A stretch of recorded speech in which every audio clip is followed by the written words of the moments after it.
तो क्या हाल चाल लिटिल चैंपियंस। तो आज हमारे पास नया टॉपिक है जिसका नाम है कैलकुलस। तो कैलकुलस बेसिकली 9th और 10th के कोई भी टॉपिक में नहीं आएगा। अगर आपको कैलकुलस पढ़ना है तो आप 11th 12th या इंजीनियरिंग लाइन में जाओगे तब आपको कैलकुलस दिखेगा। और कैलकुलस आपको समझ भी नहीं आएगा 9th में, ठीक है। तो ये सब तो पहले तो ये 12 और एक और होता है, ठीक है, उसको लिखने की जरूरत नहीं है। लेकिन ये जो 12 के 12 हैं इन सबको आपको रटना पड़ेगा। मैथ्स में पहली चीज़ है जिसको मैं कह रहा हूँ कि रटना पड़ेगा आपको। मैथ्स की भी नहीं है ये, मैं अभी आपको जो करवा रहा हूँ ये बस आपको फिजिक्स लेवल की आपको कैलकुलस सिखाएगी। लेकिन अगर आपको मैथ्स की लेवल की पूरी कैलकुलस सीखनी है तो आप कोई और टीचर से सीख सकते हो, क्योंकि इस चैनल का नाम फिजिक्स बूस्ट है ना कि मैथ्स बूस्ट, ठीक है। तो अगर आपको कैलकुलस अच्छे से पढ़ना है तो आप किसी और टीचर की ले सकते हो अगर आपको पढ़ना है कैलकुलस वैलकुलस। तो कैलकुलस बेसिकली तो पहले तो आपको ये रटना पड़ेगा। रटना भी नहीं, क्या ये इतना आप समझ लोगे पहली बात में, ठीक है। जैसे कि अगर मैं y की वैल्यू, अब ये जो y की वैल्यू है ये सब अभी टेंशन मत लो, सब सिखाता हूँ। और अगर आपको इसके क्वेश्चंस लगाने हैं तो बुक प्रिस्क्राइब करो तो आप HC वर्मा लो। HC वर्मा के अंदर ना आपको जैसे कि कंटेंट पेज के अंदर अगर आप जाओगे, जैसे कि chapter number 2 physics and mathematics के अंदर आपको सब टॉपिक्स मिल जाएंगे। जैसे कि पहला है डिफरेंशिएशन कैलकुलस, तो पहले उससे चालू कर लेते हैं। फिर मैक्सिमा मिनिमा, इंटीग्रल कैलकुलेशन, तो कैलकुलस, तो ये इंटीग्रल कैलकुलस ये थोड़ा सा आपका स्टैंडर्ड लेवल में आएगा। तो इसका पार्ट 2 भी बताऊंगा तब कैलकुलस के अंदर वो सीखेंगे। पहले तो अभी हम बेसिक चीज सीखते हैं। चलो ठीक, तो पहले तो ये कह रहा हूँ कि कैलकुलस को आप ग्राफ पे बनाते हैं, ठीक है। मान लेते हैं कि एक ग्राफ है ये, ठीक। अब ग्राफ के अंदर एक स्लोप क्या चीज होती है वो भी समझना पड़ेगा आपको। स्लोप कोई सी भी आप लाइन को कहोगे, है ना। अब स्लोप का मतलब हमेशा गड्ढा नहीं होता, पैराबोला अलग होता है, सब कुछ अलग अलग चीज सीखोगे आप सब, ठीक है। पहले तो ग्राफ सीख लेना आप कैलकुलस कर रहे हो तो, ठीक है। मानते हैं कि यहां से मैंने एक लाइन खींच दी, यहाँ पे ये y एक्स एक्सिस है, ये y एक्सिस है। ग्राफ रीड करना तो आता ही होगा, ठीक है। फर्स्ट क्लास के बच्चे को भी ग्राफ पकड़ा दो तो कुछ पॉइंट तो कर ही ले। अगर मैं यहाँ का कहूँ, यहाँ का बताओ, तो सर ये x1 y1 आएगा, वेरी गुड। यहाँ का अगर कहूँ तो ये x2 y2 आएगा। और इसका एंगल बताऊँ तो एंगल थीटा आएगा, एंगल थीटा है। तो यहाँ पे स्लोप क्या है, स्लोप कांस्टेंट है। अब इसका एक और एग्जांपल है, मैंने अपने नोट्स में बनाया था, आपको सिखा देता हूँ। जैसे कि मानते हैं कि ये एक स्लोप मैंने बनाया ऐसे गया, ठीक है। यहाँ पे अगर मैं कहूँ तो ये x एक्सिस है, ये y एक्सिस है, तो यहाँ पे क्या होगा x1 y1। इसमें तो कोई किसी को दिक्कत नहीं है, ऊपर दिक्कत है x1 y1, राइट। अगर यहाँ पे ले लूँ तो x2 y2, राइट। तो अब यहाँ पे आपको ना थोड़ा सा अलग चीज दिखेगा। यहाँ पे कांस्टेंट था सब कुछ, यहाँ पे स्लोप कांस्टेंट नहीं है। यहाँ पे अगर मैं ऐसे एक टेंजेंट लाइन खींच दूँ, सॉरी यार थोड़ी सी ऊपर मान लो इसको, थोड़ा सा आइए, टेंजेंट लाइन गई, यहाँ पे ये बन गया। अब मानते हैं यहाँ से एक टेंजेंट लाइन गई, वापस टेंजेंट नहीं बन गया। मानते हैं इसको थोड़ा सा ऐसे मिला देते हैं, ठीक है।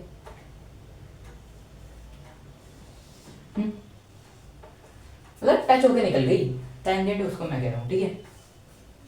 तो यहाँ पे tan थीटा की वैल्यू हमको पहले तो यहाँ पे एक चीज देखो, यहाँ पे जो एंगल होगा वो होगा थीटा। अब यहाँ पे जो एंगल बनेगा वो θ2 होगा, पर यहाँ पे नहीं बनेगा, यहाँ पे बनेगा, ठीक है। और θ2 हमेशा ही बड़ा होगा किससे, बड़ा होगा θ1 से। देख रहे हो, खुद ही देख रहे हो, है ना। थोड़ा सा ऊपर उठ गया तो टेंजेंट। अब कैलकुलस के अंदर इसकी वैल्यू हम कैसे निकालेंगे, पहले तो वही देख लो। tan थीटा होता क्या है, इससे ही स्लोप निकलता है। सबसे पहले बताऊं tan थीटा, इस सब की आपको वैल्यू नहीं पता है, बेसिक्स 9th स्टैंडर्ड की है ये, और क्लास 10 स्टैंडर्ड की है। ये सब रटना पड़ता है। रटना के लिए एक और चीज़ है जिसका नाम है ट्रिग्नोमेट्रिकल। वो आपको आइडेंटिटी जो भी होते हैं ना, वो जैसे tan 30 tan 45 ऐसे याद करने पड़ेंगे। लेकिन अभी हमको tan थीटा चाहिए। ये तो पढ़ा होगा ना, ये तो सबसे अच्छा ट्रिक होता है। पंडित बद्री प्रसाद हर हर बोल सोना चांदी। तो साइन की वैल्यू, कॉस की वैल्यू, tan की वैल्यू। तो tan थीटा क्या होता है? P/B, perpendicular upon base. तो यहाँ पे अगर मैं परपेंडिकुलर देखूं, यहाँ पे क्या बन रहा है भाई? tan theta. तो भाई यहाँ पे हमारा क्या बन रहा है? परपेंडिकुलर। मतलब मानता है मैंने जो यहाँ पे आपको बताया ना tan थीटा मैंने क्यों लिया, वो तो आपको वो तो ट्रायंगल में लिया जाता है, हम यहाँ पे क्यों ले रहे हैं, है ना? तो एक सिंपल सा चीज करो, इधर से इसको ऐसे ऐसे खींच दो, इसको ऐसे ऐसे खींच दो, यहाँ पे एक ट्रायंगल बन गया। इसको भी सेम करके एक ट्रायंगल बन जाएगा। बनेगा कि नहीं बनेगा? भाई बनेगा। तो यहाँ पे अगर मैं कहूँ कि tan थीटा की वैल्यू बताओ भाई, तो tan थीटा क्या होगा? इस वाले डिस्टेंस की वैल्यू क्या होगी भाई? इस वाले डिस्टेंस की वैल्यू y2 माइनस y1, हाँ कि ना? यहाँ की x2 माइनस x1, यानी कि y2 minus y1 bye x2 minus x1 करने पे भी tan थीटा की वैल्यू आ रही है, हाँ कि ना? अब कैलकुलस के अंदर हम ना, जो अभी मैं बताने वाला हूँ वो थोड़ा सा देख लेना, थोड़ा सा अच्छा लगेगा और थोड़ा सा डरावना भी लगेगा। इस वाले के अंदर तो इसको मैं एक और चीज लिख सकता हूँ, tan थीटा इक्वल टू क्या कहते हैं, change in y and change in x divide by change in x, right? तो यहाँ पे अगर मैं ऐसे ही लिखूं तो उसको वैसे लिखते हैं delta y by delta x लिख सकते हैं, अगर यहाँ वाले केस में होगा। लेकिन यहाँ वाले केस में हम ये नहीं लिखेंगे, हम क्या लिखेंगे? dy by dx। डी किस लिए यूज करते हैं? ये बच्चों को पता है भाई, इसलिए यूज करते हैं कोई स्मॉल डिफरेंस दिखाने के लिए। तो इसलिए हम ये यूज करते हैं। तो डी वाई की वैल्यू क्या भाई? तो डी वाई और डी एक्स की वैल्यू समझने से पहले ये समझो, कैलकुलस के अंदर जो हम इन दोनों की बात करते हैं, जब स्लोप आता है तब हम ये सोच लेते हैं कि ये जो टेंजेंट है ना, ये वाली टेंजेंट लाइन, इसका नाम दे देते हैं जे बी, ठीक है? ये जो टेंजेंट लाइन जा रही है ना, ये x1 y1 और x2 y2 को दोनों को ही एक साथ कट करते जा रही है। ऐसा पॉसिबल कब होता है? जब ये x1 y2 और x1 y1 eight same point of, यानी कि मैं इन दोनों को क्या कह देता हूं कि y2 minus y1 is approx to 0 and x2 minus x1 is approx to 0, हाँ कि ना? यानी कि यहां से तो dy बाई dx की वैल्यू क्या आ गई? सर समझ ही नहीं आया। यहाँ पे हम d किस लिए यूज करते थे? स्मॉल डिफरेंस बताने के लिए। अप्रोक्स 0 का है, 0 के इक्वेट नहीं कहा है, 0 के इक्वल नहीं कहा है, क्या कहा है? 0 के अप्रोक्स वैल्यू होगी, यानी कि 0.1 भी बहुत ज्यादा हो गया, मतलब कुछ होगी जो 0 से लगभग सेम ही रहेगी, यानी कि dy बाई dx इसके लिए, इस फॉर्मूला के लिए हम यूज करेंगे, ठीक है? और यहाँ के लिए y2 minus y1 by x2 minus x1, ये तो 9th क्लास की चीज है ना? ये क्लास 11th वाली चीज, ठीक है? इसके ऊपर ही सब बनेगा, ठीक है? तो हाँ, ये जो बताया था ना, ये मानो कि मैं एक टेंजेंट लाइन खींचता हूँ जिसके ऊपर पॉइंट x1 y1 और x2 y2 दोनों ही एक साथ कट होते हैं, ठीक है? वैसा ये बाहर मुश्किल होता है, लेकिन हाँ मान लो इसको, ठीक? हाँ तो भाई हम कुछ इस रूल में से कुछ रूल को तो प्रूफ कर सकते हैं, कुछ यानी कि एक आध को प्रूफ कर सकते हैं, लेकिन बाकी को आपको रटना ही पड़ेगा, ठीक है? जैसे कि ट्रिग्नोमेट्रिकल वो जो आपकी होती थी ना, tan थीटा, tan 60, sin 45, ये सब याद करने वाली चीज़ है, तो याद करनी पड़ेगी। कोई प्रूफ है नहीं इनका, मतलब प्रूफ होता है लेकिन आपके समझ से बाहर की चीज़ें हैं, ठीक है, तो हमको इनको रटना पड़ेगा, इसको भी आपको रटना पड़ेगा। फिजिक्स के ना तो एटलीस्ट रटना पड़ेगा। अगर आप मैथ्स से कर रहे हो तो ऑफकोर्सली आप प्रूफ के पीछे भागो, लेकिन अगर आपको फिजिक्स करनी है, HC वाला माँ करनी है, फिजिक्स से प्यार है, सिर्फ फिजिक्स से प्यार है, मैथमेटिकल टूल से प्यार नहीं है, तो बस रट लो, ठीक है। केमिस्ट्री वाले कुछ कांड फिजिक्स के अंदर भी करने होते हैं, वही कांड इसमें भी। लेकिन ये वाला मैं प्रूफ थोड़ा बहुत कर सकता हूँ, राइट। ये तो बच्चे कर ले, है ना, कि अगर मैं dy मतलब y की वैल्यू 5 रख दूँ, तो यानी कि अगर मैं इन दोनों का ग्राफ बना दूँ, जैसे कि मैंने एक नोट्स के अंदर बनाया था, जैसे कि एक ग्राफ बना दूँ ऐसा, जहाँ पे मैं पुट कर दूँ जैसे कि 1, y की वैल्यू 5 होना कोई जरूरत नहीं है, कोई कांस्टेंट वैल्यू c लिख देता हूँ, ठीक है। 1 2 3 4 ऐसे डॉट डॉट डॉट c आ गया, ठीक है। अब यहाँ पे देखना y की वैल्यू कुछ c कांस्टेंट है, यानी कि वो ग्राफ कैसे बनेगा, ऐसा बनेगा भाई, कुछ तो मैच हो ही नहीं रहा। तो यहाँ पे इस पूरे ग्राफ की वैल्यू क्या हो गई भाई, 0, यानी dy माइनस dx की वैल्यू 0, ठीक है।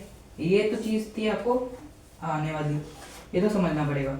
अब ऐसे नहीं भी आता तब भी बताता हूँ, देखो y की वैल्यू कुछ कांस्टेंट है, मान लेते हैं 5 ही मान लेते हैं, चलो ठीक है।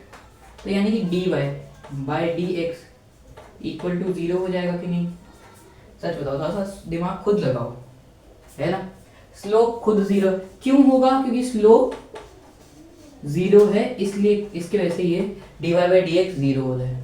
क्या बात समझ में आई, यानी कि इसकी वैल्यू अगर 0 है, यानी कि tan थीटा की वैल्यू भी 0 होगी, यानी कि थीटा की वैल्यू भी 0 डिग्री होगी, इसलिए ही ये ऐसे होता है, राइट।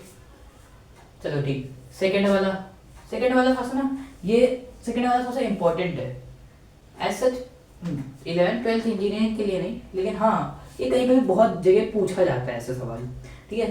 तो क्या क्वेश्चन है, क्वेश्चन मतलब रूल है कि y की वैल्यू अगर x की पावर n हो और dy बाय dx इसका डिफरेंशिएशन निकालना हो, तो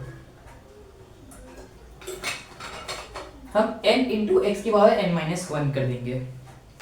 यानी कि इसका एग्जाम्पल, यानी कि इसका मतलब क्या है, जैसे कि अगर मैं लिखूं क्या लिखूं,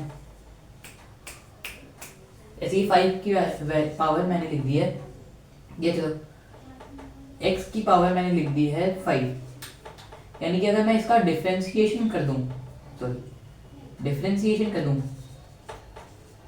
तब इसकी वैल्यू क्या आएगी भाई, इसकी वैल्यू आएगी n क्या है 5 इंटू एक्स की पावर 5 माइनस 1, यानी कि 5x की पावर 4, ठीक। और इससे ये वाला रूल जो है ना, ये भी इससे बना है, कि कुछ कांस्टेंट भी मल्टीप्लाई हो रहा है x से, तो वो कांस्टेंट को हटा लो पहले अलग से, फिर उसको इससे मल्टीप्लाई कर दो, जो इसका जो यहाँ से आया ना, उसमें जो अगर यहाँ पे कांस्टेंट ले लूँ c इंटू ये x की पावर 5 इंटू यहाँ पे कांस्टेंट कर दोगे तो इसकी वैल्यू भी ये आएगी, यानी कि सेकंड वाला जो है फोर्थ वाले से रिलेटेड है। थर्ड वाला तो बच्चों वाला है कि y इक्वल टू अगर x होगा तो dy बाय dx क्या होगा, 1 होगा। ऐसे ये रूल नहीं है, ये अच्छा सा कॉन्सेप्ट है, समझ लो तो अच्छी बात है। y की बात, अब यहाँ से जो 5th से लेकर 12th तक जो जितना भी चल रहा है वो सब चुम्बेश्वरी है, ठीक है, बहुत बढ़िया लेवल का ये। जैसे कि y की पावर e की पावर x है, y की पावर क्या, y जो है वो इक्विवेलेंट है e की पावर x का, तो अगर मैं dy बाय dx भी कर दूं तब भी इसकी वैल्यू क्या आएगी, e बाय एक्स ही आएगी भाई। चलो भाई ये तो कॉन्सेप्ट हो गया खत्म।